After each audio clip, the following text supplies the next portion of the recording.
Hello guys, మనకి నిన్న CSK versus పీపీకేస్ match complete అయింది కదా. అయితే ఈ మ్యాచ్లో చూసుకుంటే ఒక రివెంజ్ పాలసీ క్రియేట్ అయిందని చెప్పాలి. ఎందుకంటే మనకి ఐపీఎల్ 2024 సీజన్లో చూసుకుంటే శ్యామ్ కర్న్ పంజాబ్ కింగ్స్కి ఆడాడు. అయితే మరి దాని తర్వాత 2024 సీజన్లో మధ్యలో మరి శిఖర్ ధావన్ ఇంజూర్ అయినా సరే దాని తర్వాత శ్యామ్ కర్న్ని కెప్టెన్గా పెట్టారు. అయితే దాని తర్వాత ఈ ఐపీఎల్ 2025 సీజన్ సంబంధించి ఆక్షన్లో చూసుకుంటే మరి శ్యామ్ కర్న్నే పంజాబ్ కింగ్స్ రిలీజ్ చేయడం జరిగింది. అయితే దాని తర్వాత మళ్ళీ పీపీకేస్ కొనుగోలు చేయకుండా సిఎస్కే కొనుగోలు చేసింది శ్యామ్ కర్న్ని. అయితే మరి ఈ రోజు మ్యాచ్లో చూసుకుంటే మరి శ్యామ్ కర్న్ ఏకంగా 47 బాల్స్లో 88 రన్స్ కొట్టాడు. సో మరి 88 రన్స్లో కూడా మరి 187 స్ట్రైక్ రేట్తో కొట్టాడు అది కూడా. అయితే దాని తర్వాత ఎప్పుడైతే 50 రన్స్ కంప్లీట్ అయిందో దాని తర్వాత ఒక సెలబ్రేషన్ చేసుకున్నాడు భయ్య.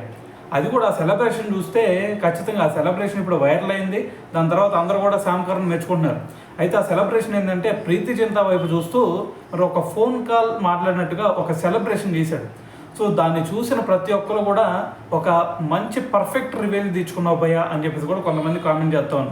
ఎందుకంటే లాస్ట్ టైం మరి పీపీకేస్ తీసుకొని దాని తర్వాత అతన్ని రిలీజ్ చేసిన తర్వాత మరి అదే టీం మీద ఒక ఎక్సలెంట్ నాక్ ఆడితే మరి ఆ కిక్ ఏ విధంగా ఉండిద్ది అనేది సో నిన్న శ్యామ్ కర్న్ చూస్తే అర్థం చేసుకోవచ్చు.